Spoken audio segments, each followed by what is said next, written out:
you let one ant stand up to us, then they all might stand up. Those puny little ants outnumber us 100 to 1. And if they ever figure that out, there goes our way of life. It's not about food. It's about keeping those ants in line. That's why we're going back!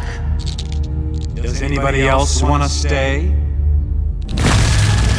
Let's ride!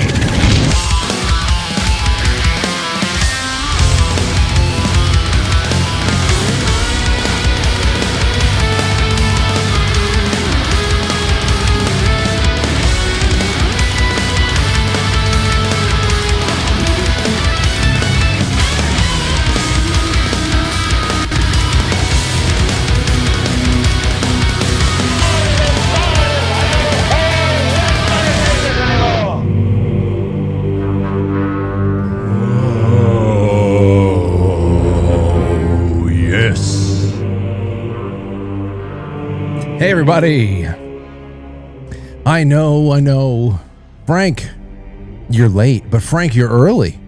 It's very, very strange. I said we're going to start at 7:30 tonight because of T-ball, but here it is, 7:20, so I'm early even when I'm late. I guess that's a compliment, right? Maybe. It's good to be here with you. We are in Studio B. And this was the most strategic thing to be done tonight in Studio B because of the, like I said, it's T-ball night. Aurora did well. She did well. She was just doing her thing, swinging the bat, running hard. And it was a record-setting game. We got 3 innings in I think like 36 minutes. Boom, boom, boom. Let's go. Get back to your dots. And that's all that I have to say about that. So tonight we are going to be doing a little bit more. We got some news, but we also have another topic that I really want to bring up with you guys. And that is going to be these cars that are supposed to be laying down constant surveillance on drivers by 2027. I don't know if it's going to be that way, but apparently it is a bipartisan act of Congress that is putting this into action. I don't know when the rollouts are going to be, but I want to talk to you guys about it because there's another consequential and relevant topic when it comes to the age-old question of how much would you give up for the illusion sometimes of safety and security. So that's what we're going to be talking about. And when this news popped up, I think it was back in 2021. We discussed it back then as well, but of course, 2026, 2027 back in 2021 seems like forever ago. Aurora was not even 1 year old, and now here we are. She's about ready to go into college, and how's the world going? Well, things are moving, things are shaking. We'll see how they eventually shake out, and that's that. Welcome to the show tonight. It's Quite Frankly.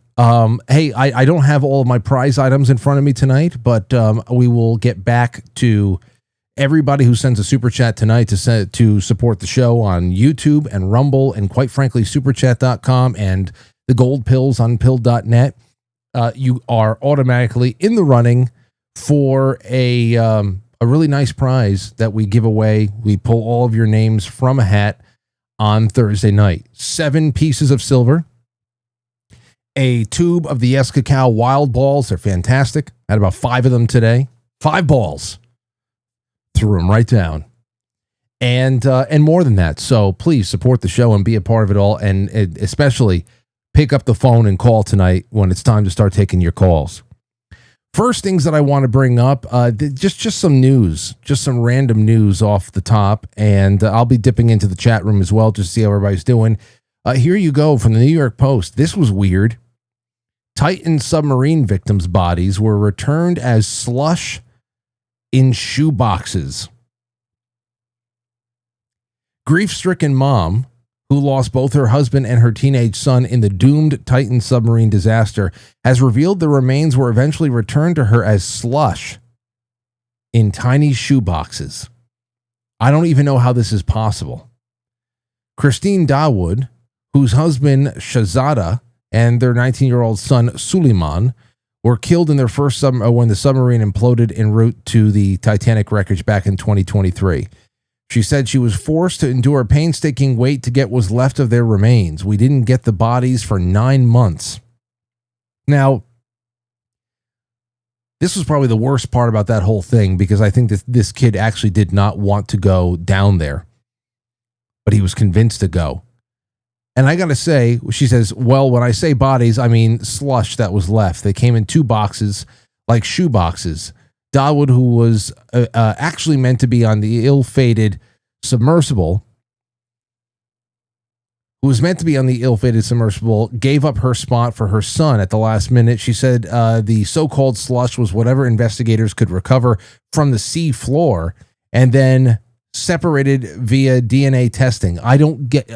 Listen, we just had a whole show about funeral home scams, the most common funeral home scams, and the most regularly cited things from people in the audience and everything else like that was, of course, ashes. Whether or not ashes were mixed with other bodies. Just like you hear, you have to pay extra with your pets. If you don't pay extra with your pets to get exclusive rights to their ashes and not be mixed with anything else, like the guy next door's boa constrictor or something like that, then your cat is going to be mixed with the boa constrictor and the parakeet down the street. Unless you pay extra and then you get a special incinerator or something like that. I don't know. But we were talking about that with humans as well. A lot of people wrote in about that.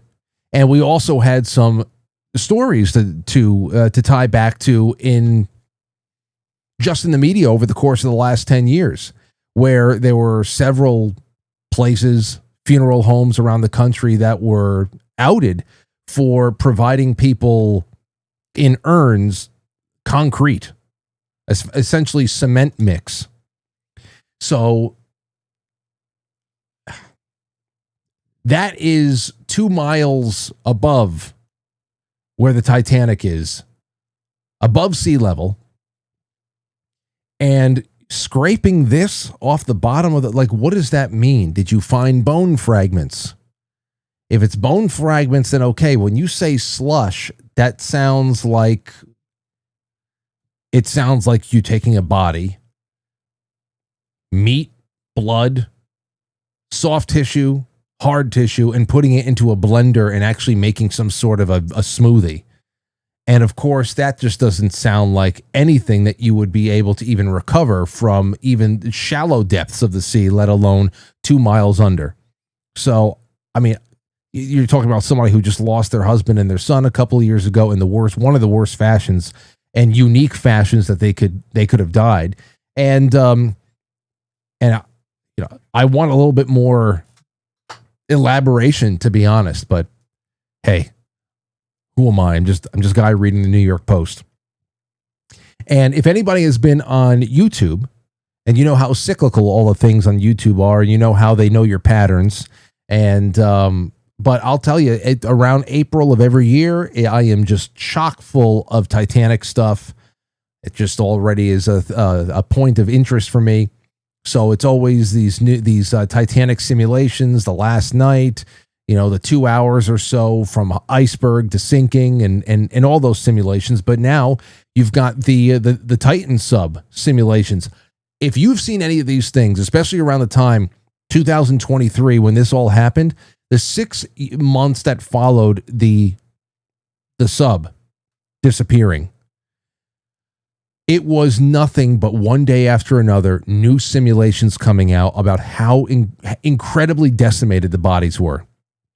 What did it actually look like when the sub just imploded in on itself, and it started getting down to the crushing pressure per square inch, and what it does to a human body on the level of atoms, an atomic atom level, like they are completely atomized, disintegrated.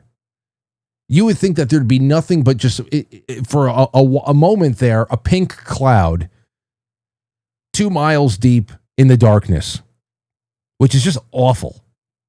Awful to think about. And I guess the only redeeming quality about the whole thing is thank God it was instantaneous. But what the hell does that mean? What did they actually give her back? No way it could be viscous. No way. Hell. It's one thing. Oh, well, they found some bones. Okay, maybe. I'm spending too much time on this, and it just made me wonder. Anyway, we've got some other moving and shaking. Hey, you know what? Gotta say, Pam Bondi out. All of a sudden, some things start happening. Some things. The DOJ confirms. Fox News is from Bill Melugin. I don't know who he is. He's a congressional correspondent for Fox News in D.C., and he won 4 Emmys. Said that FBI and HSI agents are currently raiding 20-plus locations in Minneapolis, Minnesota area in relation to the ongoing federal fraud investigations. Sources tell Fox the locations are largely Somali-linked businesses, including the infamous Quality Learing Center. I'm told that these are court-approved search warrants being served, and they are tied to fraud, not immigration enforcement. Fox is told 22 search warrants were executed in Minnesota this morning. DOJ spokesperson holding statement was as follows. Today, the FBI, with federal, state, and local law enforcement, is involved in court-authorized law enforcement activity as part of an ongoing fraud investigation. He linked the DHS statement after that. And, hey, got to start somewhere.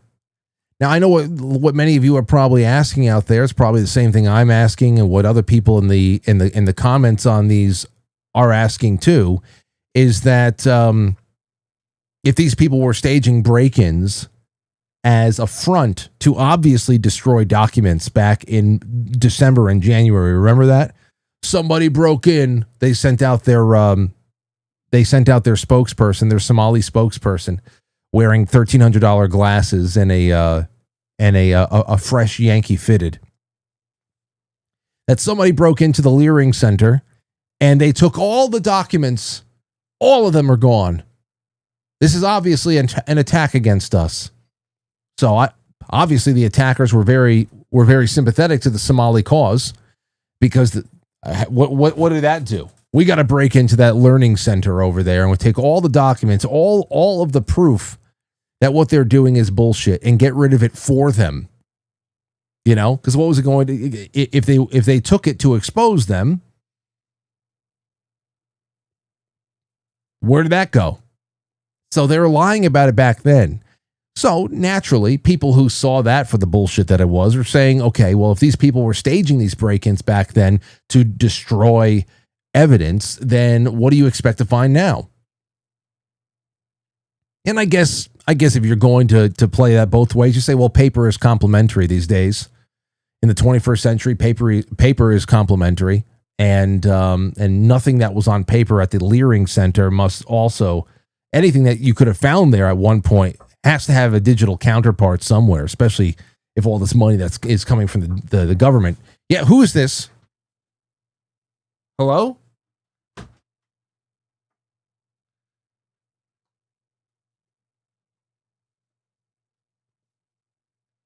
What is this all about? How can I help you? Can I help you? What is this? What is this? One of those fidget things? Okay. Well, looks like we have I knew she was going to take advantage of this. How is everything going today? What do you think about Minnesota? They're starting to break up. The FBI is raiding all the learning centers out there. What is that? What is that? Well, they're places that are supposed to be teaching kids how to read, but the people who are supposed to be teaching kids how to read can't read themselves. What do you think about that? Watch this. Is that silly? Is that Yes. silly? Yes. How can you teach a kid how to read if you can't read? Right? Yeah. Right. Like, you know, and you can read. Aurora, who'd you write a letter to today? God. Tell everybody she wrote a letter to God today. She's just phonetically just writing things out. What did you tell God? I said, God, could you please come down or Something like that. Yeah. There's a lot of people wishing that God would come down right now and clean up shop. Right? Stop. Okay. Well, anyway, what do you want to say to everybody? They're always so happy to see you. When this turns off, I'm going to do something crazy. Oh. Now I will do something. Okay. Well, say... I'm going to drop it on the floor and then watch what happens.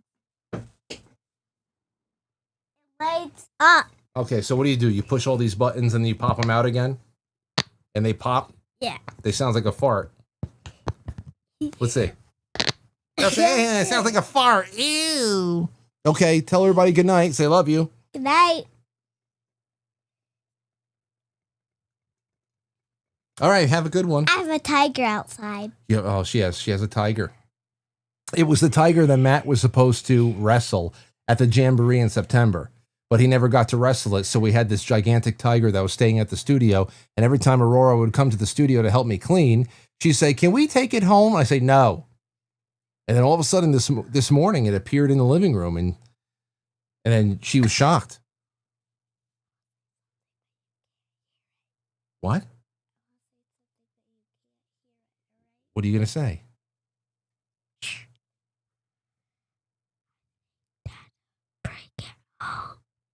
Nobody heard you. You have to say a little bit louder. Dada, bring it home. I don't think I did. I didn't bring it home. The tiger came home by itself. Tell the truth. Anyway, it's good to see you. See it in your eyes. You have something. I can see it in your eyes. There's something you wanna tell me. Is there a reason why? Okay, anyway. Have a good one. Okay, be good. See you later. I hope the tiger's still there too. If the tiger's on a loose, everybody's going to be in trouble in this neighborhood. All right. So anyway, back to this. That's that. We'll see what happens there, and we'll see if the proverbial small fish will give up the big fish, because there is no way in hell that these people were coming up with this situation, this entire thing on their own. Not possible. On another front, we've got something. Oh, hold on. Here is Ilhan Omar. I don't know what. I saw this clip today. It started getting passed around 3 p.m. or something like that, and I don't know what the context is. She showed up somewhere to I don't know, and it doesn't really matter what the context is. Take a listen. She says the following. But what I do not know is why, uniquely in America, we have the capacity to not change what we know we can. We have the capacity to not change what we know we can. We have the capacity to not change what we know we can change. God, that microphone must smell like shit.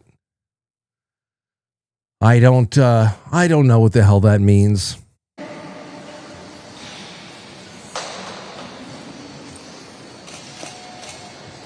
So that is what we must ask ourselves. Okay, yeah, maybe I did need a little bit more context. I'm sorry for making you all dumber there.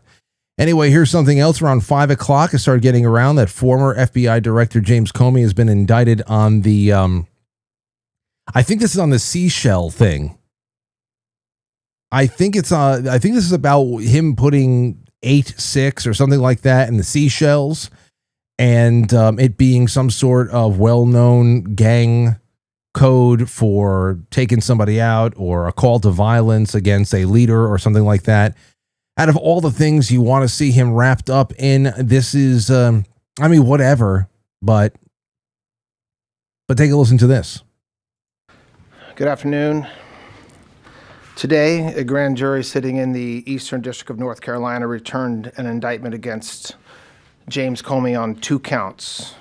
The first count is that on or about May 15th of last year, he knowingly and willfully making a threat to take the life of and to inflict bodily harm upon the President of the United States. Count 2, same day, May 15th, 2025, that the defendant, James Comey, knowingly and willfully transmitting in interstate commerce a communication that contained a threat to kill the President of the United States. Both of these counts carry a maximum term of imprisonment of 10 years. Good afternoon. What do you guys think about that? See, I want there to be validation, and I want there to be a very clarifying light shown upon what we were living through in 2016, 2017, 2018. I want from January 2017 and what was complete breach in protocol as far as what the leaking was all meant for, how the special counsel that was set up was completely illegitimate. I would love to get into that. You know, the entrapment of General Flynn. I'd love to get into that. I really would. This would be great to have this be the cherry on top. You know, just 20 years. 20 years is a nice cherry on top for the lifetimes that people like James Comey should be serving for what they did during Trump 1.0 alone. So I'd like to see what you guys have to say about that. But you can't say that's not a nothing. All right, so here is the other thing, and this is where I want to start taking your guys' calls. The line is going to be open, 914-200-0269, and here is what we are going to be discussing. Anna Paulina Luna went and retweeted this, a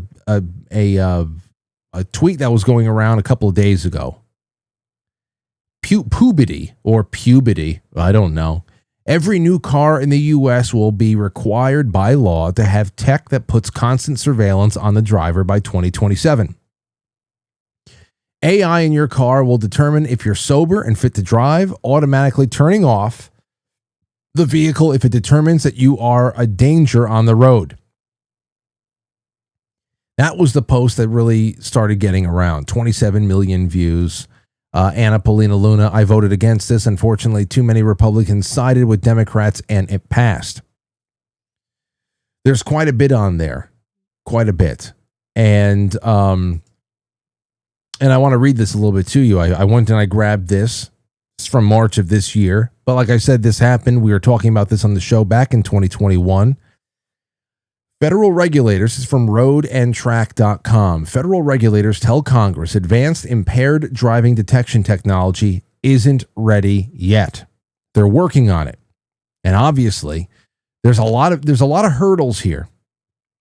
Hurdles that if they are not conquered very, very delicately and fully, that all of this technology that is supposedly going to be put out there to make sure that people are not driving recklessly or under the influence or something like that could actually take more lives by making it impossible for a person to have full control over a car in what could be a life and death situation, when you might have to pull some maneuvers that aren't exactly legal in order to get out of the way for something that's coming your way, or to be able to get to a hospital quick enough, or whatever the hell else it is. If you're being pursued by a madman who happens to be driving a car that was built prior to 2025.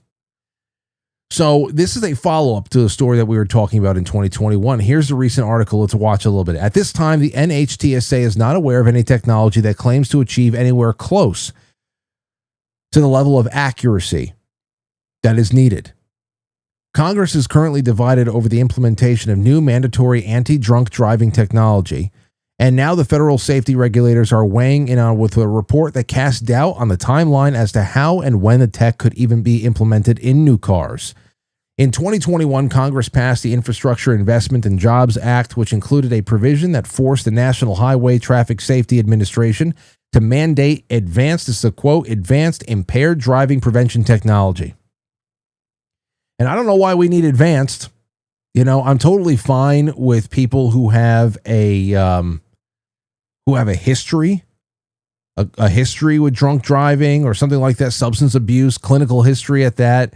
If they have past charges, I'm totally fine with those people having to blow into a breathalyzer to be able to get into and start their own cars.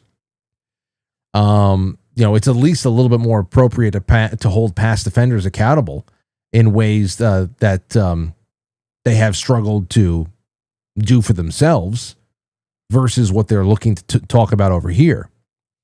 These systems are supposed to be passive, much like the kind of eyesight monitors presented in many new cars made by Subaru, General Motors, Ford, and others, but with the ability to shut off the vehicle if it detects deviations in driving or driver behavior that suggests impairment. Of course, they shut off the car. That's why when you call it a car kill switch, some people say it's not a kill switch. Literally, they're talking about shutting a car off. Okay, just like with Obamacare and socialized medicine, they said we're not creating death panels, even though you must balance the checkbook at that point when you have limited resources that need to be given to anybody who asks for it at that point. You have to be able to prioritize who gets those resources, and it would have to be based on your current level of health, whether you have to start creating a metric as to how productive you are in society to be able to justify why we would give you medical care that can go to a 17-year-old that still has an entire life in front of them of working and having all of their income stolen by the vampiric IRS. And that bitch I was talking to at the IRS yesterday. This is the first time I had an IRS agent hang up on me. She was trying to, I'm just going to say it. She was an absolute twat. And I called because for some reason, my return, it's the first return I ever had in maybe 12 years. The first return I ever had in 12 years, not much. Return. Not much. And I called them up and I said, listen, I just got this notification that you're going to be reviewing some stuff. And I just wanted to know what triggered the review, because this is the first year that I'm not an individual anymore. I'm an S Corp, and I just wanted to reorganize and try to do things, because all of the self-employment taxes and the estimated payments, they were awful. Estimated payments were just awful. Because throughout the year, what do? You say, what should I do? Should I feed my family, or should I send this to the fucking IRS? So I set it up so that everything is just taken out on time. Either way, it was a transitional year last year. So I'm thinking maybe they're reviewing this a little bit more because it's whatever. And she was a steamrolling son of a bitch. And I told her toward the end, I said, I really want you to know that you only exist because people steal from useful people like me. You only exist because the government steals from useful people like me. That's why you exist over there. Completely unimpressed, unbothered, steamrolling.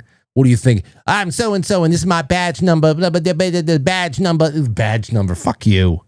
And then when you're on hold for 2 hours, I've told you guys this before, it hasn't changed. You call up the IRS and you're on hold for 2 hours.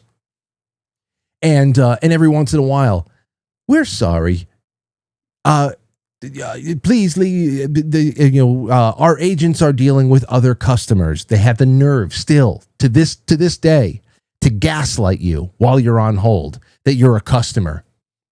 You're not a customer. You have nothing I want. I have something you want. Freak. All the freaks over there. Anyway, what was I even talking about?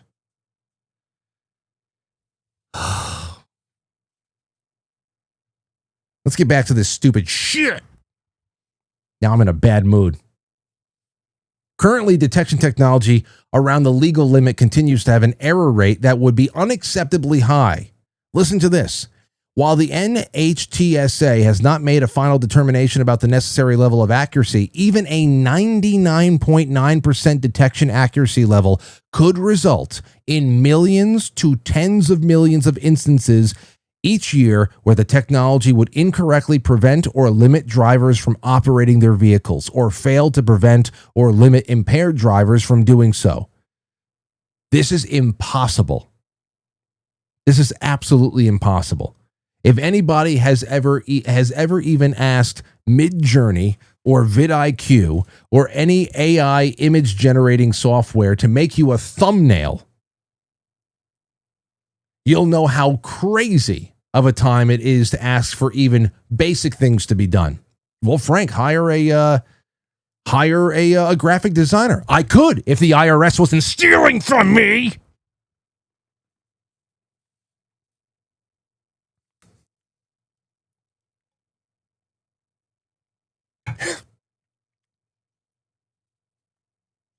I could. Trust me. 99, that means that you need to achieve something that only Christ has done. Perfection. Something that only Jesus Christ has achieved. Absolute perfection.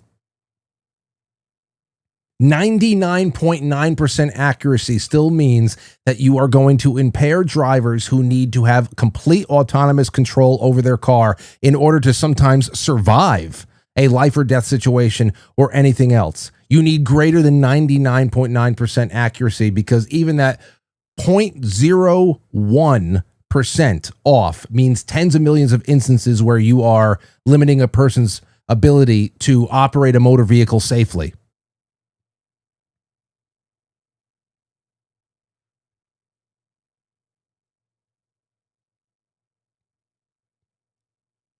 So I have no clue what they think they're going to be doing with this. The report goes on to say that while the technology is worth investing in over the long term, federal regulators aren't aware of any version with anywhere close level to the accuracy of minimizing the false positives and false negatives. It's not just the opinion of the federal regulators that the technology is behind either. The report says testing data shows that the current advanced impaired driving prevention technology doesn't meet the precision, speed, and reliability required by the act. And it never will. It never will. Now, unlike the COVID shot, which they said, there was a trap there. We're not going. For a couple of years there, we are not going to lift the mandates. We're not going to lift any of the lockdown mandates and all that stuff around the country until we can get to about 100% inoculation rate, which was always a trap in and of itself, because as soon as, even if you got everybody to obey, which you never were going to do that, by the time you got everybody inoculated, you'd be ready for your booster again. And if you needed to go in for a booster, then the 100% was already lost. Now, this is something different, because this is, the loss of a motor vehicle. That's it's just crazy stuff. So here's my question to you, because in the comments, of course, on whatchamacallit, on Twitter, there's a bunch of idiots over there. This one guy, designer, Chris Wallace, says, wait, talking to Representative Luna, wait, why would you vote against such an obvious win? You want kids killed by drunk drivers? These are dumb people. Some of them are not actually real people, but they're dumb people. That's wild to admit out loud. Thankfully, most of these people are getting ratioed. Here's another one. Andre Williams. Only boomers and retards think that this is bad. No, actually, I think the opposite is true. Only boomers and retards would think that this is good. Not, quite frankly, boomers, of course. But I'm talking about just like average blue-pilled boomers out there. If it just saves one life. Let me see here. I find it funny that Democrats and Republicans don't work together on anything other than take our freedoms. There's your uniparty for you. It's great. It's great to see the mix of things going on out there. So call me up right now. What do you think about this? The comments for and against, I want to hear about it. Oh, here's another one. Oh, so you're pro drunk driving? This is what we're dealing with. This is what we're dealing with. Well, then we better remove the steak knives from this man's house over here, because he's obviously pro stabbing and slashing. You're pro drunk driving? Are you pro stabbing and slashing? Give me your steak knives right now, dumbasses. So the real question here is I mean, this is just such a bad situation that I don't even think that it's probably going to be repealed. It has to be, because there's no way that this is going to be able to be functional. But especially when it comes to the Fourth Amendment, I mean, you waive your Fourth Amendment rights every time you blindly accept your TOS, the terms of service on your smartphone. It would be the same thing with this car, any of these cars, if you choose to buy it. And let's just take another call. 412, you're on the air. What do you think about this? Hey there, I think it's awful. They're making gun control arguments for your safety, like always. Yeah, well, I mean, but this is it's just crazy here because, of course, nobody would really read into this stuff. They will see the surface level gun control like arguments that are put out there. They'll say, oh, wow, well, you know what? If we can put this technology that detects whether or not a person is impaired into place, then we could severely cut into what are tragically 10,000 or so motor vehicle related deaths every year. And what they'll never see is that with even 99.99% accuracy of the technology, you're still possibly putting millions of people in danger to try to cut into that 10,000. So it makes you wonder, is it really about preventing harm to people at all? No, that's the cover story. And they're not talking about how many potentially they're going to cause. Many. So many. Right. You know? I mean, just think about it. You think about having to get out of the way, getting out of the way of a deer or something like that, and all of a sudden you lose control of your car. It shuts down, and you're careening off a cliff now because you couldn't turn the wheel. You know, it's exactly. I don't know. It's crazy, but yeah.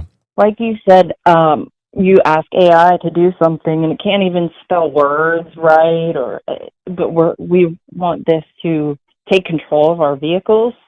Right. I don't think so. Right. Yeah. And you know, you have example of a person like me who, you know, very sparingly uses something like Gemini or Grok as, you know, a little bit of an advanced search engine or something like that. And a thumbnail generator. Oh man. Most of the time I just send all of my ideas for a thumbnail over to Chad over there on the Discord. And he's the one that can help me with that stuff. I just sometimes I don't want to bother him because I know he's at work. So I try to get something else done. But you're right. It's ridiculous. And the more they try to tinker, the less it works out. I think there's other places there's other things that they can affect a lot easier that would make everybody's lives a lot better. But they continue to try to meddle. I think it's just about control. That's really what it comes down to. And the government never does control very well. It's always abused no matter what it is. You're right. Well, stay tuned because Alien Disclosure's next. Okay. Thanks, Fred. Have a good one. Take care. So, yeah, 914-200-0269. We had a couple more that came in there, and I missed them. But it's just awful that these are the ideas that Congress comes together on. It's true. But it also just means that you need to be a little bit more of a conscious consumer and get yourself a nice project car like I did. 1987. 817, you're on the air. Who is this? Frank, you already know who this is, brother. This is Cloud9. How the hell are you, Cloud9? I'm doing just fine, my friend. I'm doing well, I mean, all things being considered, I'm doing just fine. Yes. But, dude, government surveillance is, well, not even just government surveillance at this point. I mean, corporate surveillance, big data surveillance. What the hell, Frank? What's going on? It's all over the place. It's all over the place. You know, I gotta tell you a quick story. I was at the gym and I ran into somebody there, and we got into a conversation. And I was just, chatting up, and typical shit talking and back and forth. And then finally, he goes on to tell me that he's used Claude AI for his business. He actually prompted Claude AI to build an entire application around his own use case. And for context, he is a real estate agent. And so he's utilizing Claude AI for specific reasons to create a user interface for both him and the clients. Now, I asked him a question specifically because I was just curious. I was like, well, how did you get Claude to basically program an entire language based off of your own needs, your own wants, and your own desires? And that's when I swear to you, Frank, the most dystopian Orwellian comment I've heard so far this year. You know, never say never, but so far this year. He basically told me that he fed, before he even asked the question, can you create the app, he fed his entire life story to Claude AI. And that in order for Claude to create that app for him, Claude needed to know him specifically about his education background, how he was raised, what religion he was a part of, his friend group, his mindset. And I'm just hearing this going, man, like, he's basically an open book. He's just giving away all of his personal data away just to an AI that doesn't really have a mind of its own or emotions, just feeding him, you know, information back from the internet. But then it dawned on me that a lot of people are going to be like this. They're willingly going to be giving away their information, their data, simply for convenience. And so when we're going back to, you know, Ford and all these car manufacturers by 2027 implementing this AI system to scan your retinas, your eyebrows, your emotions, all of this just screams to me that this is not just an incremental step, but a entire next level step from going from just simply, hey, we're just using targeted ads, to now we're going to get your blood type. We're right there. We're right there to the step of basically integrating Neuralink chips into the brain.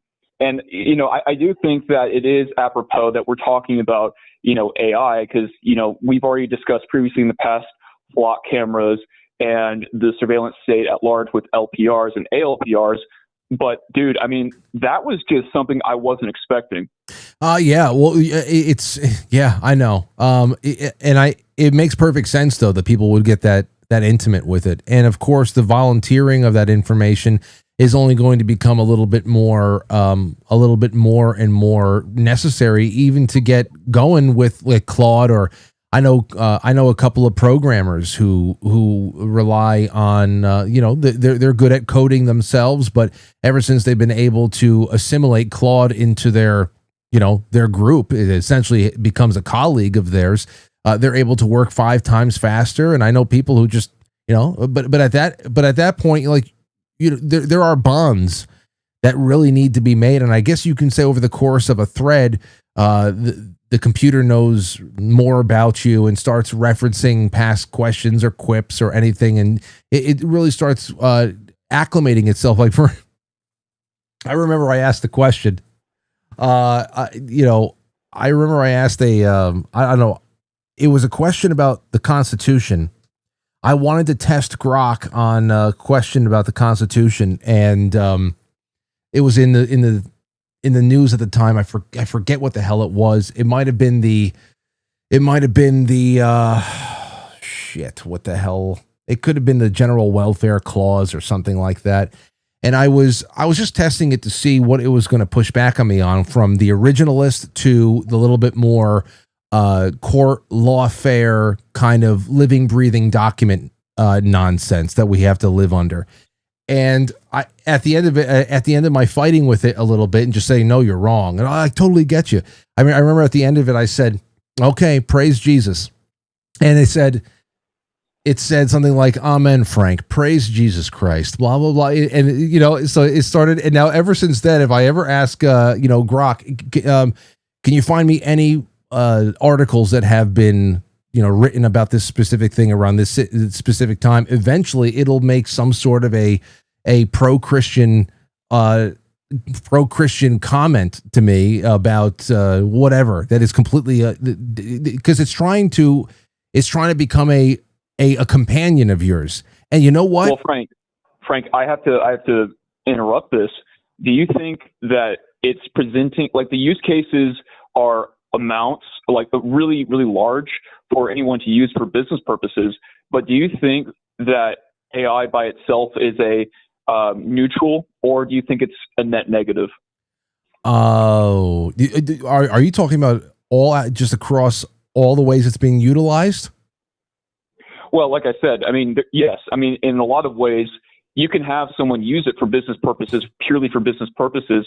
But just like with Terminator 2, Judgment Day, what one thing might start off with good intentions, it often paves the road towards hell. At least that's my paradigm. Yeah. You know, I see it currently right now as a neutral, not saying that it can't become a positive good, but I was just curious if you had any thoughts on that. I don't, it's not, if it's a neutral, it's not, and thank you for the call. If it's a neutral, it's not a true neutral. I would love to see, and here's the problem. You have information procurement on the internet. The internet is not the same place. You can't get the same information that we had 25 years ago here. There are so many guardrails up because there's so many more people using the internet.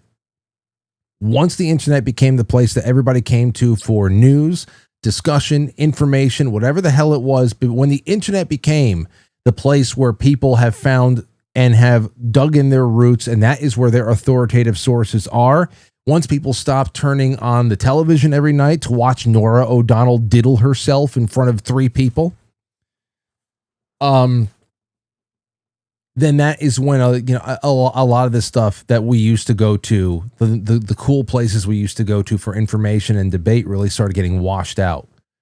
Why do I bring this up? Because I would love to see Gemini and Grok like advancements made to to information searching.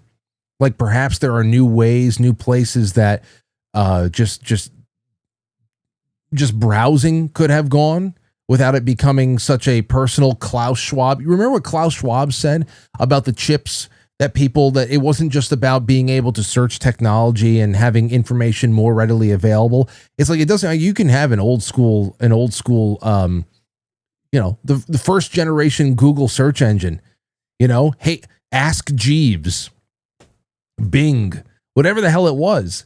As long as the internet is open and free, then, I mean, everything you can possibly need is right there. Now, something like a Grok is incredible because you can go and you can ask different questions and really get your mind out and say, describe what you're looking for. Maybe you don't know exactly what it is you're looking for, but it's an article you had found a long time ago. It was something, and it can take that and it can internalize it and make it a little bit more articulate and help you find information and put you on a path to getting something that's been published in the past or whatever the hell it is.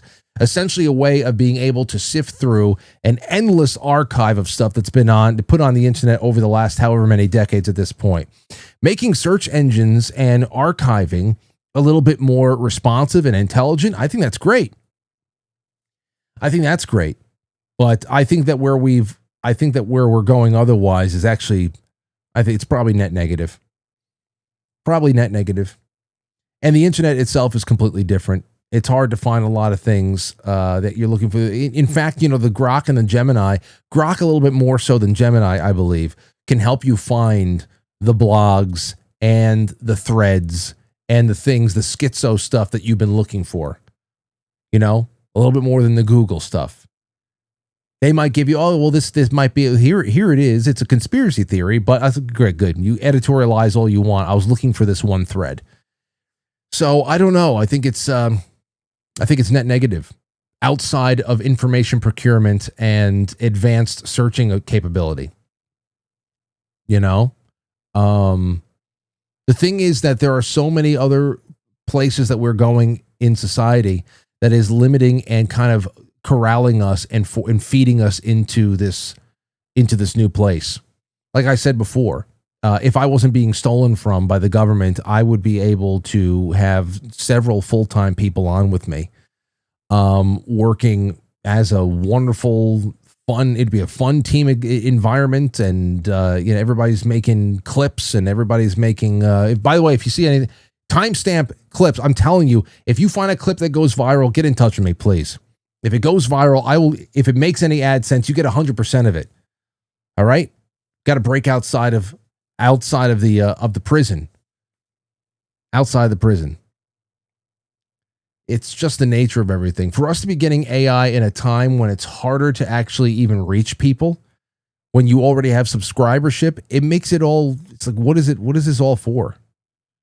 You get Grok, but on Twitter, your followers mean nothing. What is it all for?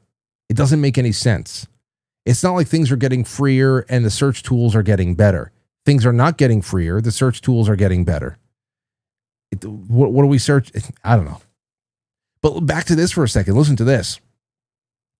The root of the issue lies, this is about the driving again, in existing driver monitor software. Most new vehicles with existing tech monitor driver drowsiness and similar features through facial characteristics, but inebriation doesn't necessarily present in the same ways. Instead, NHTSA officials say that they are looking at systems that specifically detect driver alcohol impairment through eye glances, facial features, and vehicle kinematic metrics, and even indicate level of impairment. One particular challenge, now the reason why I wanted to keep going with this in the last 3 paragraphs of the entire article is because where we have been tested in one place, it shows up in technology somewhere else. We go out there in 2016, 2017 looking for Pokemon in the backyard, and then we realize 10 years later that all of that running around New York City looking for Snorlax and Jigglypuff and Clefable and all that shit was really just helping information sharing and intelligence gathering, intelligence networks for mapping out the entire planet that includes people's driveways in their backyards, places that you couldn't get into before. And we did it all for them while we were, searching for invisible animals instead of just enjoying the day.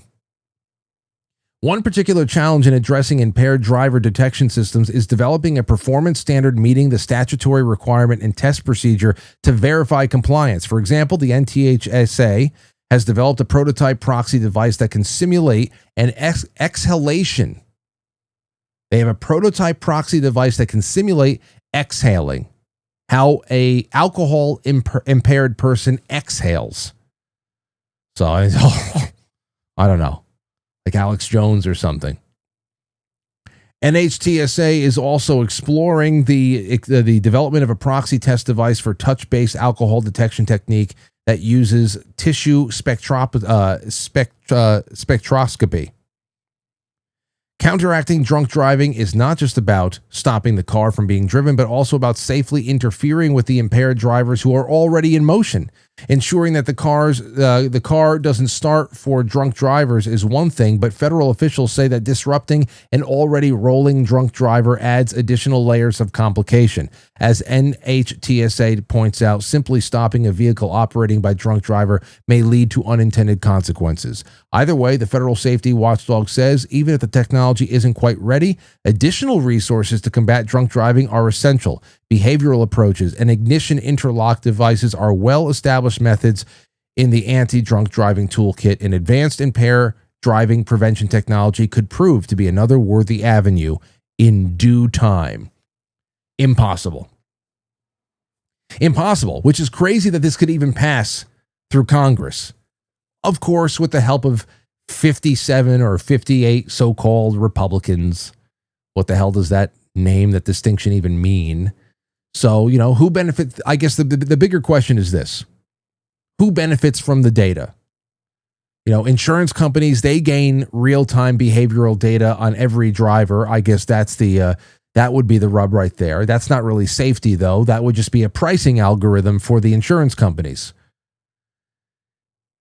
Then the other thing that you have is the bipartisan tell. 268 votes in Congress. When both parties agree this fast on anything, just like when they had Christopher Wray, he got like 90 plus votes of confirmation votes in the Senate, taking over the FBI job during Trump 1.0. I said, that's not good. You got 90 plus votes from the Senate. That ain't good. So when both parties agree on anything this fast, you have to ask yourself why. And then the most glaring thing is that the NHTSA's own admission is that it doesn't meet the standard that it's supposed to enforce. So what is being installed at present while they wait for the better tech that is already impossible to dig up? So I don't know. I don't know. Now, there is something else here tonight I want to play for you. And in about 10 minutes or so, I've got James and I've got Skip from Patriot Protect coming on for a quarterly cybersecurity update. We've got several things there from NPR. Your data is everywhere. The government is buying it without a warrant. Oh, here, there's a few of them over here. That's the first one. Here's another one from Malware Bytes, the 10 conduit breach from 10 million to 25 million and counting. That's from February of this year. And then another one. Medtronic discloses security incident after shiny hunters claimed theft of 9 million records. But there's something else I want to throw your way right now. It's something that is kind of personal for me too, because I've had something similar happen. Though this is just actually kind of spooky and macabre. So I want to talk about that for a moment here before we open up the lines for them at 8:25. But here is a guy, his name is Scott Lubick. And I found this on Instagram maybe a couple of weeks ago. And I wanted to put it up on the screen with you guys. Now listen to this. He got a call from his father asking about bank account information. A real bank account, by the way. Only problem is, for those of you in podcast land who can't see anything, his father has been dead since 2008. Okay? So just think about the creepy, spooky nature of that in and of itself, and listen to this testimony. Got a shocking call yesterday from my father. The only problem is he's been dead since 2008. Sounded just like him. It was AI. I think it's because we still have a joint bank account. First words were, "Hey Scott, how you doing? What was that password for Bank of America?" But I couldn't tell the difference. I mean, if dude was still alive, I probably would have gave him the password. We're doomed. Scary enough, they probably duped one of your loved ones' voices, called you up from a masked number, and you gave them sensitive information you didn't know you were doing, and it was AI. You know how you can immediately tell it's AI calling you? When someone calls you up for the health insurance or the name registry network, or you just bought a domain or trying to sell you something, how you can immediately tell it's not AI? There's only one way. There's only one way, because some of it's so good until I figured this out. It's very simple. If they could barely speak English, it's not AI. Yeah. Once they get that AI that sounds like that ethnic person trying to speak English, barely, we're all done for. There's no way to tell. I mean, if they looked up my father's voice from 2008 or somewhere, some record somewhere, if they look that up, it's coming. So, but if it sounds like Mr. and Mrs. Cleaver from next door speaking perfect English, 9 times out of 10, it's AI. I mean, that's and then of course the last thing that they say: make a safe word or a phrase with a loved one for authentication. That's not, because you can do our guests tonight when they come by. They are in the information scrubbing business, and they are always reading the news to see what's going on in the world of cybersecurity, cyber theft, cyber crime, all of that, to make sure that people that they are like they've been watching over my information for a long time. There's 10 times more. There's 10 times. It was disturbing, and what they've done at Patriot Protect has really been incredible as far as just cleaning up things. And those of you who already live kind of low-key lives, it's harder for somebody like me who lives a very public life to take my image, likeness, and information completely off the internet. The rest is just other personal precautions you have to take and whatever. But this shit is for this is stuff that it's not like, oh, well, I want my name off of certain internet white page registries and all that stuff. I know you guys remember this. I know you guys, some of you at least do. Okay. I had this happen to me, in December of 2023. It was 4:45 in the morning. The call, the call that I got, it was a staged hostage situation that involved my mother. So I'm woken up at 4:45. I hear my phone on the nightstand buzzing. I go, what the hell time is it? What the hell's going on? I go and grab it. I see Mom's cell calling me, which in and of itself is terroristic. Okay, because the only news that ever arrives at that time in the morning is horrible news. And the first thing I hear is a woman weeping, kind of like gasping and weeping as if they were either scared or absolutely emotionally devastated. Mom, what's the matter? I was waiting to see who died. What was it? And then this man's voice comes on. Black man's voice. It was simulated to be like, southern black, whatever. Started giving me instructions on how to send money. He had my mother. And all this happened because of the fog of the time in the morning and all that stuff. It all happened in under 5 minutes, but it was completely, it felt like 15, 20. And so my whole thing there is to just kind of stay calm. Lauren, she perked up a little bit. I asked her, I said, call my mother, see if she picks up. And I'm trying to stall nice and easy, all that stuff, while I can pull up all of the, the cameras. I don't see any notifications. All of the entry points are fine. As soon as I saw the entry points are fine and everything's all right, there was no notifications from the cameras and shit like that, then I was confident enough, but there's other things happening around that time that was just fucked up. It was really fucked up. And it was at a disorienting time in the morning, and it's boom, boom. So, for the average person, average people, the adrenaline, the time of the morning, the quick Venmo ransom link that they text you, that's how it happened to me. I would not be surprised it has a shockingly high success rate. Would not be surprised. Now, I was able to confirm enough quickly that this was, in fact, a bullshit call. And it just ended. Then we went to go do a wellness check on my mom. And then that was it. That was the last time I was sleeping for that evening. But this shit is insidious, man. Insidious.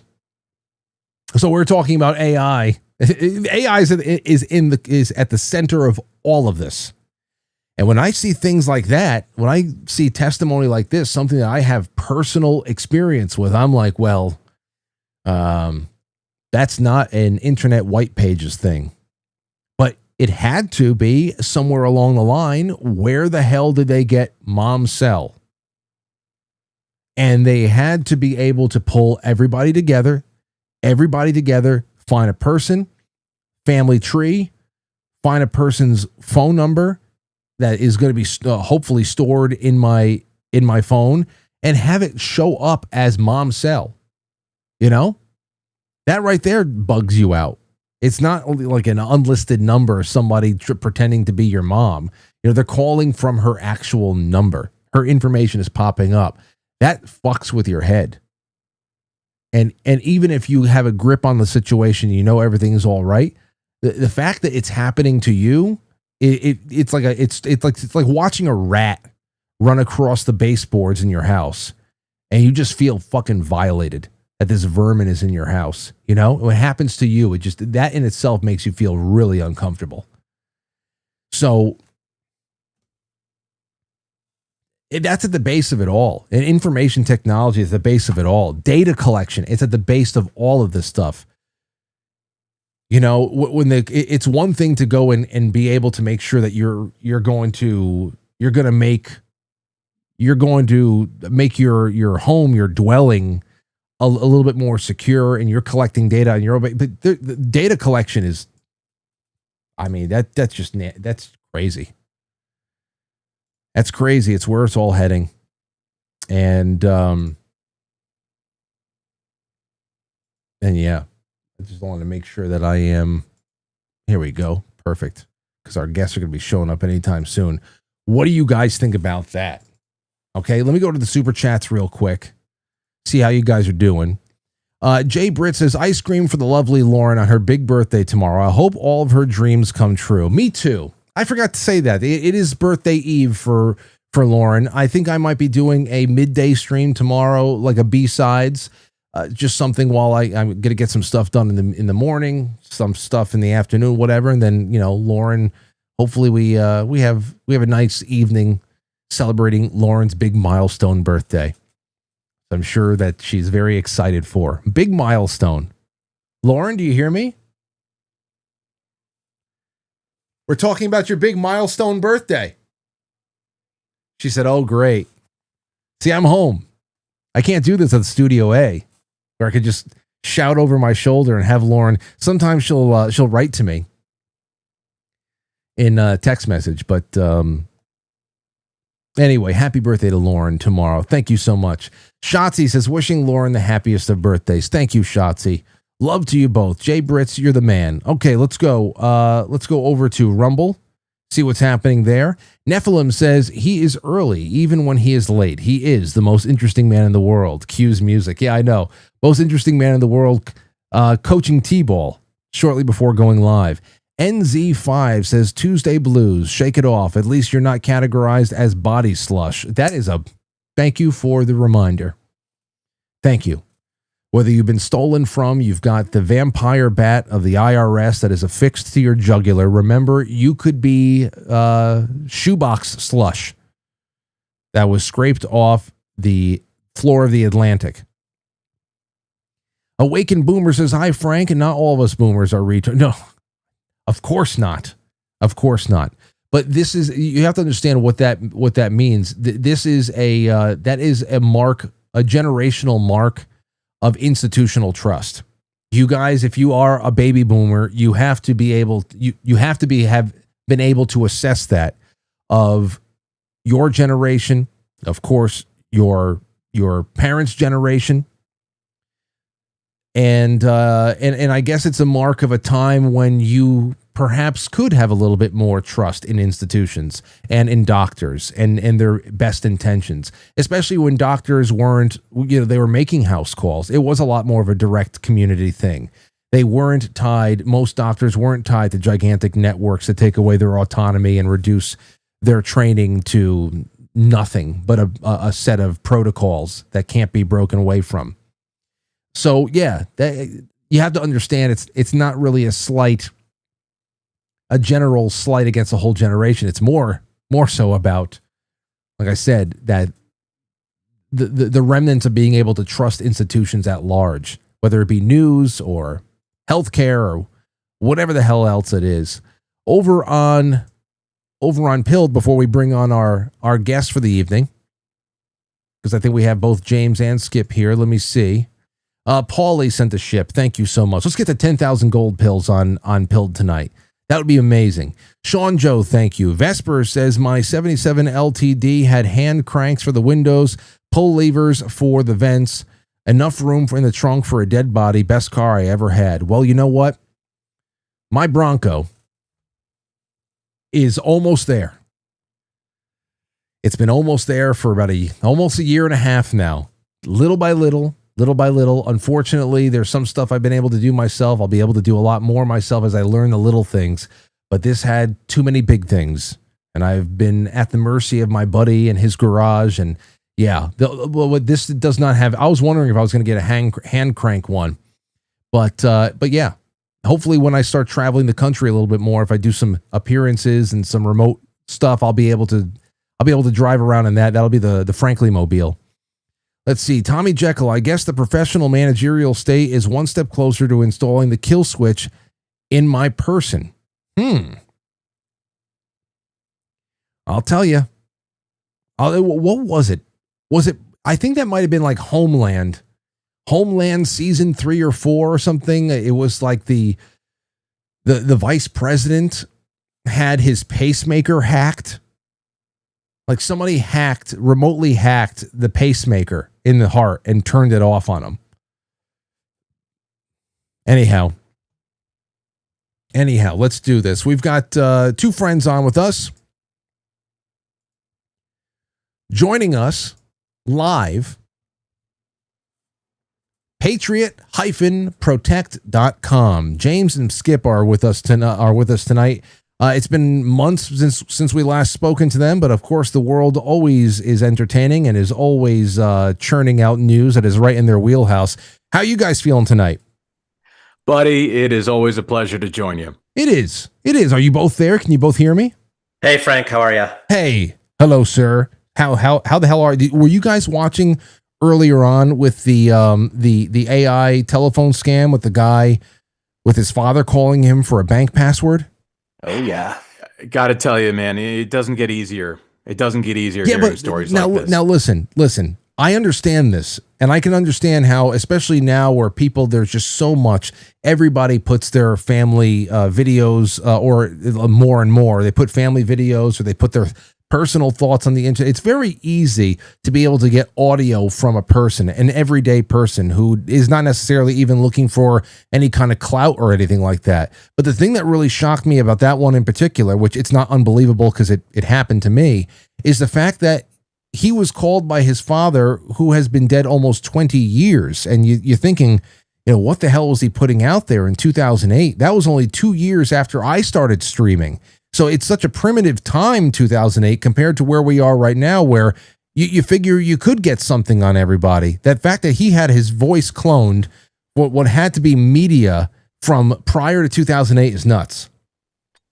Yeah, that was the part that we were talking about before we joined you, and we were taking a look at it and trying to kind of dissect what could have been the case that made that happen. I mean, yeah, it's possible. I mean, firstly, again, scammers try to go for the lowest common denominator. They try to get people that have the no infrastructure of protection, no cybersecurity detail, a large attack surface. It's possible that this poor soul just got unlucky and a scammer was able to find a piece of data on his father in order to do that, unsuccessfully so, because, they were able to clone his father's voice, but didn't bother to look to see whether or not the guy was alive. But also, that guy is a public figure, right? He's got 400,000 some odd Instagram followers. So he has a larger attack surface in the sense that he has been cased by scammers to show that he might be worth something. He might have some coin in the bank. Well, I guess that explains me, though. Perhaps why I got that same call a couple of years ago, just the public nature of what I do. Yes. But damn, I mean, that's just still, it's just crazy to reach that far back. It's more so the testimony of how accurate he said the voice of his now nearly 20 years deceased father was. That if he were alive, even though he is young and understands the direction the world is going in, he might have just passed over that password without even thinking. That's crazy. Yeah, that was the most for me. That's what stood out the most. Obviously, Skip and I hear a lot of stories just from customers and people we work with, and I appreciate that guy's honesty in saying that, because the truth is, most people, if it was their living parent, most people would just, why would they second guess that? It's a normal interaction. The thing is, 2008, yeah, it's sort of, it feels prehistoric at this point in the digital age. And I think about, I'm an older millennial. I'm a dad. My kid, my future kids, it's going to be very hard for them, for the younger generations, to not have a ton of material that lives on the internet. And we can try, parents can try, we can, protect them, do what we can, in part best practice. But this stuff is going to be out there. It's going to be accessible to all these people. And it's just really grim. Yeah, not to get too serious too quickly. But well, yeah, and I think that really goes into, I want to get to some of these other stories, but I think that the theme of this last thing with the AI is really starting to, and also the fact that you have the government trying to figure out ways to make AI and surveillance technology really be workable for people in ways that it doesn't kill 100 times more people than they are trying to save with drunk driving, for example. And this is a whole other ball of wax when it comes to just people taking reasonable precautions to make sure that their information is not a part of any kind of a data breach or something like that. This is, I don't even know what the hell kind of protections are going to be available for people out there, because it's really just going to take almost like godly levels of discernment to second guess every time your parent calls you to ask you something personal, especially whenever the phone rings and it says mom's cell is calling you. What are you supposed to do? Not believe it's them? It's a crazy thing to consider. But any final thoughts on that before we get to some of this news? We first came on this program in December of 24, and that at that time, I think we even said something to the effect of like, people are under the presumption that scammers are still in like the Stone Age, but they've actually moved on to gunpowder. Since, the last 15 months or whatever it's been since that first show, they've moved on to warp drive. Like they've got nuclear fission. It's just an insane and cheap tool for them. Again, like the thing that we always beat people over the head over their heads with is about, these scammers, although illegal, are running a business unlike any other, in the sense that they are measuring their input to output. What's their ROI, right? How much do they have to put in to get out? And these tools at AI is so cheap for people for them to use. Like, they can do this stuff at scale and so much faster. Like they're analyzing data sheets, they scrape data brokers for your information, and they can just ask AI to say, who's the most susceptible person on this, or who's the highest value target, and then match it up with another data sheet like from the dark web and show them like, who has the most exposures and therefore is the likely to have the most attack surface and least amount of protection detail.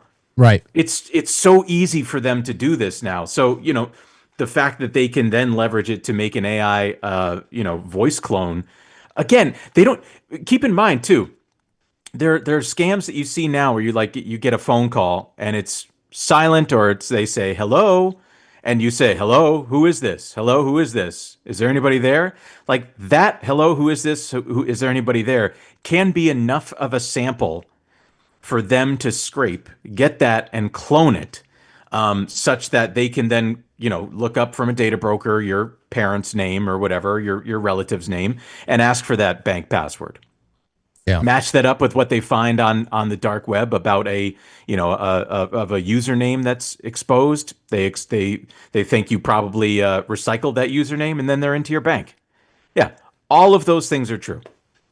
Well, let's get around to some of the big news from the last couple of months. This first one over here from NPR. Your data is everywhere. The government is buying it without a warrant. And now this is crazy because let's see here. A whole industry of data brokers buys up vast quantities of electronic information from cell phone apps, web browsers, and sells it to advertisers who use the data to target ads. The same industry also sells that data, including bulk cell phone location, to police departments and federal government without a warrant. Now, privacy advocates say that the best chance for Congress to close the well-known loophole around the Fourth Amendment that allows for that sort of government snooping is coming up in just a few weeks. That's when Congress is expected to take up reauthorization of what is known as Section 702 of the Foreign Intelligence Surveillance Act, which is set to expire on April 20th. Now, I believe that they reauthorized it. Yeah, I believe they reauthorized it. And, just today we were talking about how, thankfully there's some indictments, there's some arrests in Minnesota with the fraud. We hear this about James Comey. Well, it's because of James Comey and his traitorous ways in 2017 with the Russia investigation and the special counsel that we were actually able to learn a lot about Section 702 and those queries. With the foreign intelligence, with the FISA queries, we're able to learn so much about how that is really just one of the worst things that has been set loose against the United States, and of course, the enemies of the United States, political opponents from the inside.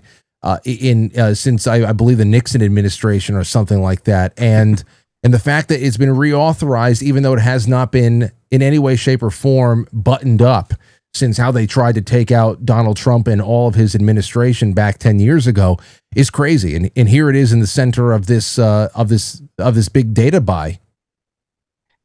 You know, we think about this a lot. In fact, James and I were just talking about this before we joined you, because we think of the threats that we, you know, as a cybersecurity company, safeguard you against, and it's like this trident of threats that we really try to protect people against. And one of them is you know, government overreach. The thing about this, though, is that yes, you know, since, you know, basically since 9/11 and the Patriot Act, there's been this continual increase of the security apparatus, the national security apparatus, that is surveilling us.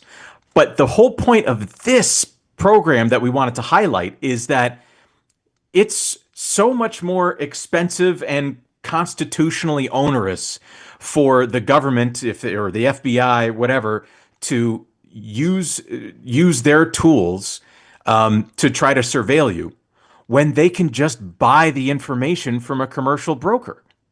Why build the infrastructure out yourself when you can do it cheaply buying it from somebody else? That's the whole point of this. And the bonus is someone's getting rich along the way too, right? The data brokers. So it's, you know, we again think about in this trident of threats, you know, the government overreach. As always, it's been a topic of our, you know, discussion for the past 70 years of what they're doing to surveil us and how they can strip away our rights. And we've been staunch privacy advocates for a very long time, and it will continue to be a problem. And we will continue to advocate against these sorts of overreaches. Yeah. I'm happy for that. And I know a lot of people are trying to combat this in any way you can. Obviously it's a gargantuan task to try to fight the tide and to stem the current that is, you know, bringing us toward this future. But at the same time, information is power, and if you apply it in a reasonable way, you might be able to keep yourself out of the riptide and perhaps just, you know, be a little bit better off than the average Joe. Here we have a little bit more. AI tools present a new challenge for privacy from the NPR article. Artificial intelligence can be leveraged to make such data even more powerful. The CEO of AI company Nootropic, Dario Armando, warned in a statement that last month the records a government can purchase can be used by AI to assemble a comprehensive picture of any person's life automatically and at massive scale. Okay, so when you're talking about this, what do you guys do? What can a person do? And do you guys do anything about in this respect that could actually take themselves out of the equation of whatever the hell is being bought and sold among AI companies, but also the federal government? I said over here, the FBI, the Department of Defense, Immigration and Customs, also among federal agencies that have known contracts for tools that rely on cell phone location information sourced from data brokers. These developments come as ICE is ramping up its efforts to surveil not only immigrants who are targeted, but also people who record federal agents. Well, I don't care about that. Those are people who are trying to actually impede federal immigration law from being enforced. But still, you know, I this kind of data collection and purchasing is crazy. Is there any way that we actually can take ourselves out of the mix of those transactions, or is it just one of those things where once it's breached, it's out there? Man, I mean, yeah, we think about this a lot. And I actually even want to address what one of your viewers in the chat said, Green Prophet, who said, to be a great cybersecurity analyst, you must first know your enemy scammers better than they know themselves. And that's something we do all the time. And we always explain to people, like, you should try to dox yourself. Like, knowing what you know about yourself, try to dox yourself, try to Google yourself, find everything that you can. In fact, also, we built a tool, which I recommend for everybody that's listening to use, totally free, no credit card or anything like that. It's just to spread awareness, a tool on our website. We have a free exposure report, which will show you just kind of like your threat level, your threat assessment. Where is it? I'll bring that up while you guys talk. Where is it? Yeah, just go to the homepage, patriot-protect.com, and it's one of the top links there, free exposure report. Okay. So, we show you what's out there. And again, it's the same thing every time. It's you need to reduce your attack surface. And the reality is, for us to participate in our economy, you are constantly shedding data that's coming off of you. I mean, you can't even go to a restaurant without scanning a QR code to look at the damn menu. And they track that information. They even just from that, you can track the amount of scans that has been done. They track they know what operating system your phone is using. They know which browser you're using. And that's just to look to order some, bloomin' onion or whatever. Oh, nice. There's nothing wrong with that. No. So, the point is you're constantly sloughing off this huge amount of data. So the question is, what is your threat level, right? Like who is looking for you? If you are, if you are a terrorist, or you're a member of an Iranian cyber hacking cell or something like that, well, they've got a lot of people looking for you. So you might want to go Edward Snowden level. Don't use a cell phone. Hide away with some satellite link or something like that. Use 70 VPNs and a Tor browser or something. For the normal person, it really is a question of how much can you get away with participating in your daily life without using data and using information, and are you doing something about it to protect yourself such that scammers, government agencies, etc., are turning their eye towards somebody more shiny. And it's really, again, just about understanding what your exposure is, which is exactly why we put this on the website, so that people have an idea of, what they're at risk for. And then also just doing something about it, reducing your attack surface, and making sure that you're as scarce as possible in the eyes of people that are looking for you. Well, and speaking of shiny, I knew that word crept in somewhere for a reason. Yeah, good segue. This was posted just yesterday, April 27th. Medtronic discloses security incident after shiny hunters. I have to imagine that's some sort of a hacker group. Yep. Shiny exactly hunters correct. claimed theft of 9 million records. Medtronic confirmed a breach of its IT systems after shiny hunters claimed the theft of over 9 million records. Let me see. A cyber attack. Shiny hunter, 9 million records. Medtronic is international medical equipment giant with 90,000 employees, operations in 150 countries. It is the largest medical device maker in the world by revenue, which is $33.5 billion, and also develops healthcare technologies and therapies. Medtronic said an unauthorized party accessed data in some corporate IT systems. It found no impact on products, patient safety, operations, financial systems, or care delivery. The company noted that its IT product and the manufacturing networks are separate, and hospital networks remain independently managed and secure. Well, that's good to hear.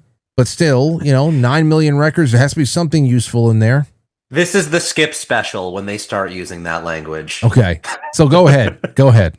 It's one of the things that's happened since last we came on also was a major attack on another medical device company called Stryker. And that was actually done by an Iranian group who wasn't using ransomware, but was rather just literally exploiting this and pressing delete on all of their systems. Shiny Hunters has a different motivation. Theirs is a monetary one, right? This is a ransomware attack. What they do is they hack these large companies, shut down and encrypt, a portion of their servers or information, and have a Bitcoin address saying, give us $175,000 or else, basically. And they are very good at understanding their target, much like scammers who are looking for, doing, any sort of scam on individuals like us are trying to do, which is to say, what's the most I can get out of this person, right? What's worth it to Medtronic? Probably every hour that Medtronic exists as a company is worth like, $7.4 million or something, right? So every hour that goes by that they're compromised is an hour that they've lost revenue. So it's a no-brainer for, the CEO, executive team, and board to say, yeah, we're going to pay this extortionary fee because it's in our fiduciary interest to do so. And I should mention too, this is actually interesting as well. Also this month, ADT, the company that is security and stuff like that, they got hacked by shiny hunters, and personal information by 5.5 million individuals were breached. How did they do this? How did shiny hunters do this? They compromised an employee by using a voice phishing attack. They used AI to call an employee and say, hey, Bill, you got that password for, whatever? And that's how they were able to get in through the back door of one of Salesforce's instances in this case. Well, who did they? I forgot. I think the last time that you guys were on, we were talking about a diplomat that was taking a call from supposedly Marco Rubio. What was it again? It wasn't. No, it was Marco Rubio that got. So it was somebody from Hungary or something like that. Oh man, see this. There's so much that goes on. That it's hard to even remember all this stuff. It was Marco Rubio. I mean that's just like I said. This is minimal effort, and that is we're talking about on the level. That's the chief diplomat of the United States. So as far as being able to automate operations that target people like you and me and people in the audience that are even if the success rate is 25%, you just have these programs being robocalled and everything else. And if you get people to one click over $750 on Venmo, that is immediately transferred into crypto and then disappeared altogether. I mean, that is a pretty incredible operation, especially when you can keep your human resources so low. So yeah, I see how this data, if you're able to process it and actually put it to use, it can be just an incredible source of ill-gotten gain. Look, again, it always comes down to the same thing. Like, how much are you exposed and how much information do you have out there where somebody sitting with enough time can figure out how to get in on you, right? I mean, all of these companies too, like, if it's ADT or, all the other companies that have been hacked in the last, 6 months or whatever, which has been enormous. We still see on people's blackout reports when we do the blackout scan, the dark web scan for people for Patriot Protect, we still see people's AT&T breach. You can see the passwords if you need to, if you want to, because it's all published on the dark web for sale. And that was from 2024. So it's just going back. It's so easy to get a hold of people if you really want to. And the reality is that 100% of people that are listening to us talk about this right now have probably gotten a scam call in the last week at least. Not sure what you are giving away this week, but I want it. So Thanks for all you do. Sorry.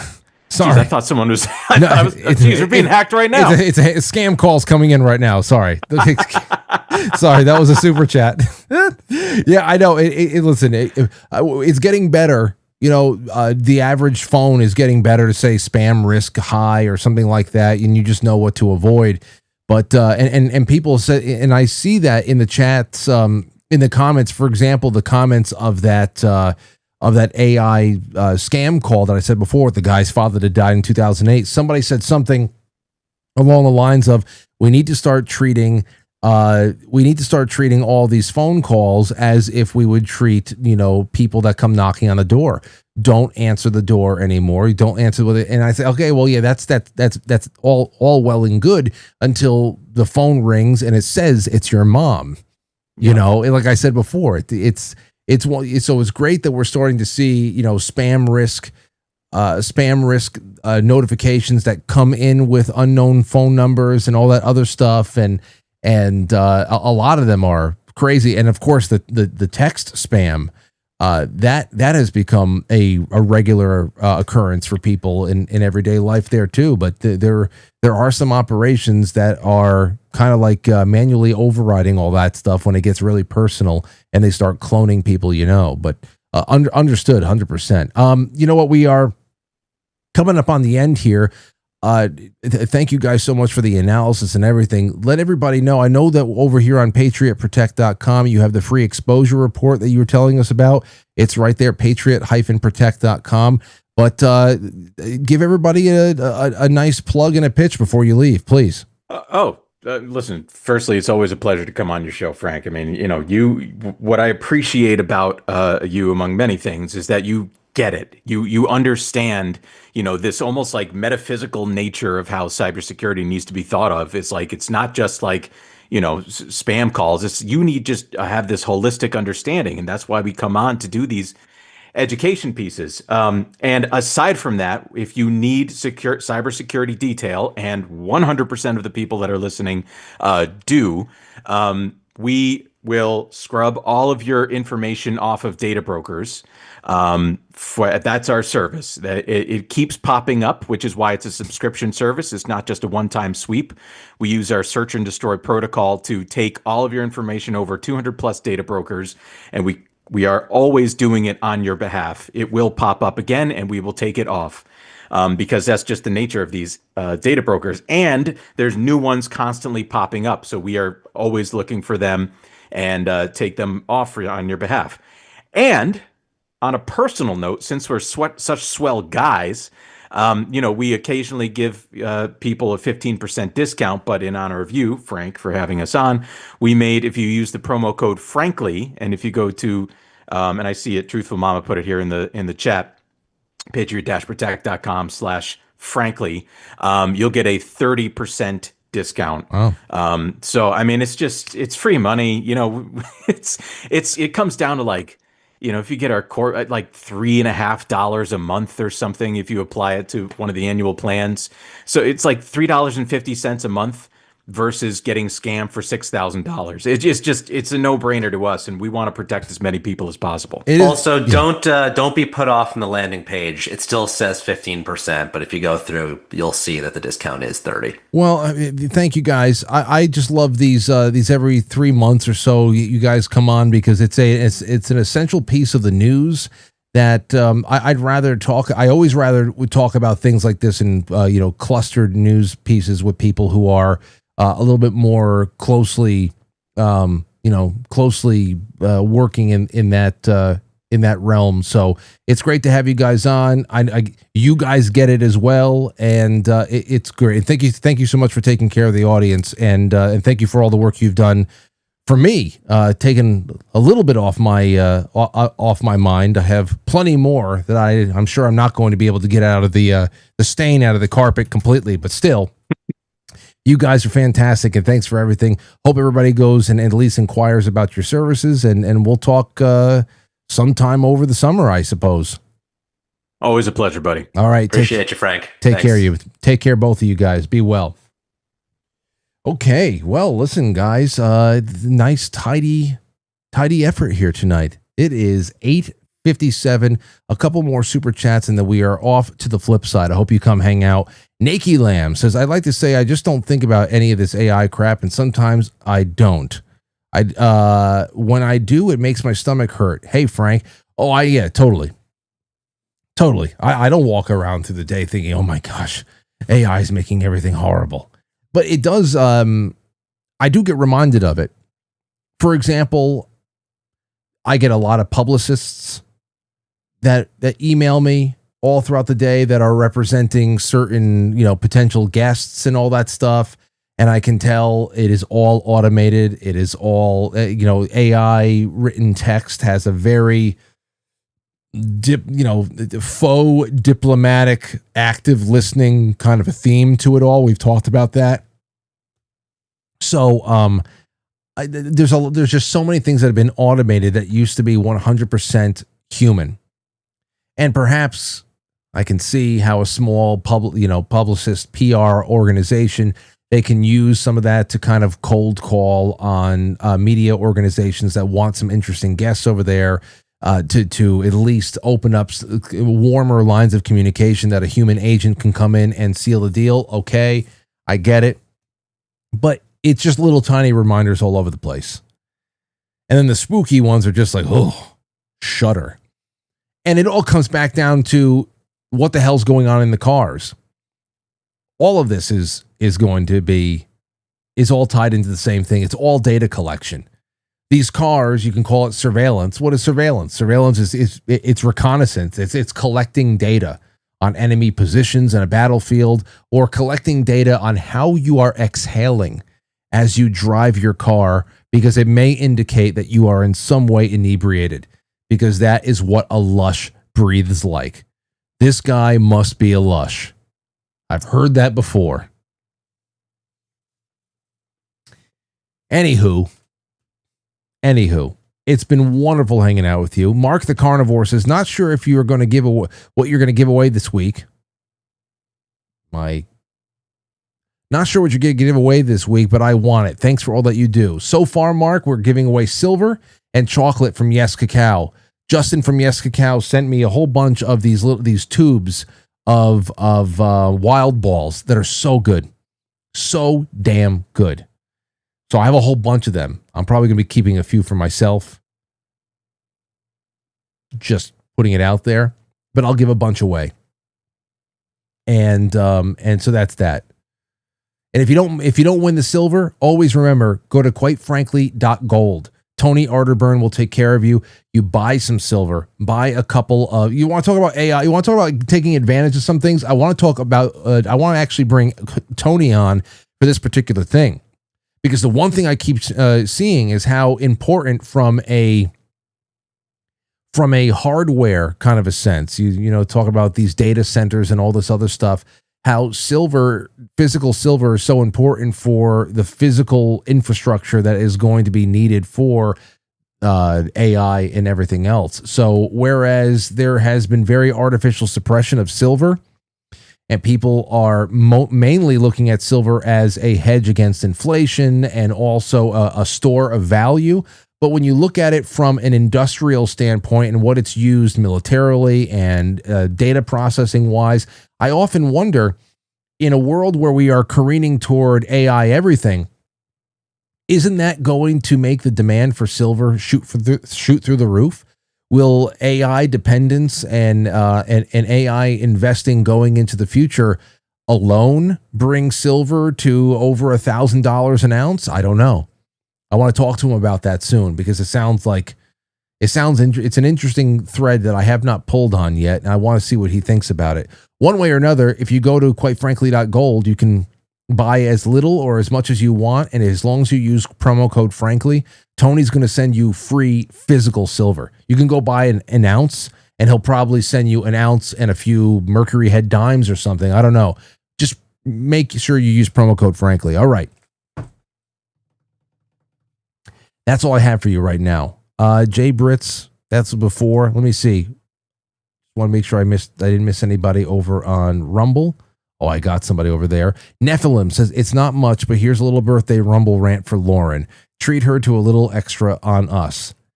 Well, I promise you we'll have a nice day tomorrow, and we're all very grateful. And I love Lauren very much. She's a light of my life. And honestly, it gets very busy over here. And some weeks I feel like I fly, and other weeks I feel like I tread water. But I'll tell you, all weeks I would absolutely drown if it weren't for Lauren. The mailing she helps me with, I have to do tomorrow. I have to spend some time in the morning doing the Polaroids to send out to people, the postcards, all that stuff. Lauren makes up all of the addresses for all of our sponsored tiers, our mailing tiers on Patreon, Subscribestar, things like that. She's getting together all of the bags for the 20th anniversary shirts that are going to be going out. We've been having some problems with the shipping labels, but still, that's something she helps me with. I would drown. There would be no way for me to survive from month to month with the physical help she helps me with. So, aside from loving her very deeply, She is an organizational linchpin. So there you have that. All right, Vesper, Amethyst Cat, Tommy, everybody, I'm going to be talking to you guys on Pilled on the flip side in just a couple of moments. And thank you guys for everything. Tomorrow, like I said, be on the lookout. I will be going live from some kind of a B-sides stream. And then on Thursday, we will be live. Jay Gulinello will be in studio with me. Molly Rucker from Keto Brainz will be calling in. That's going to be a big night.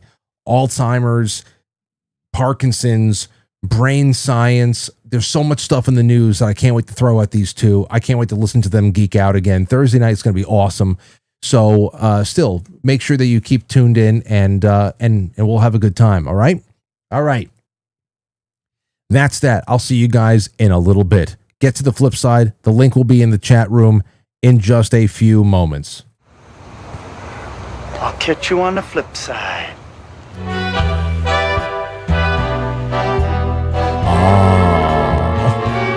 Ooh, Quite Frankly is filmed before a live studio audience. Now, thank you everybody for the support. I love you all, and I'll catch you on the flip. We're not done yet, and it's always a fun flip side when I'm here at home. I just feel like something saucy will happen. You know what I mean? Jelly bean. All right. If you don't see the link, type in quitefrankly.tv on the nearest URL and come on over and hang out with us. All right. Bye-bye.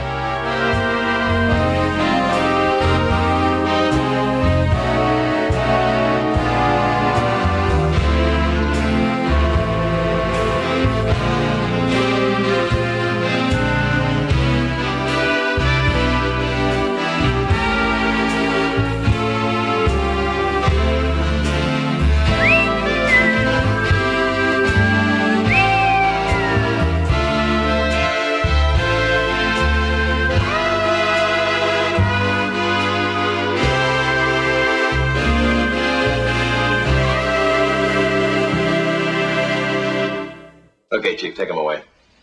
I'm going to go home and sleep with my wife.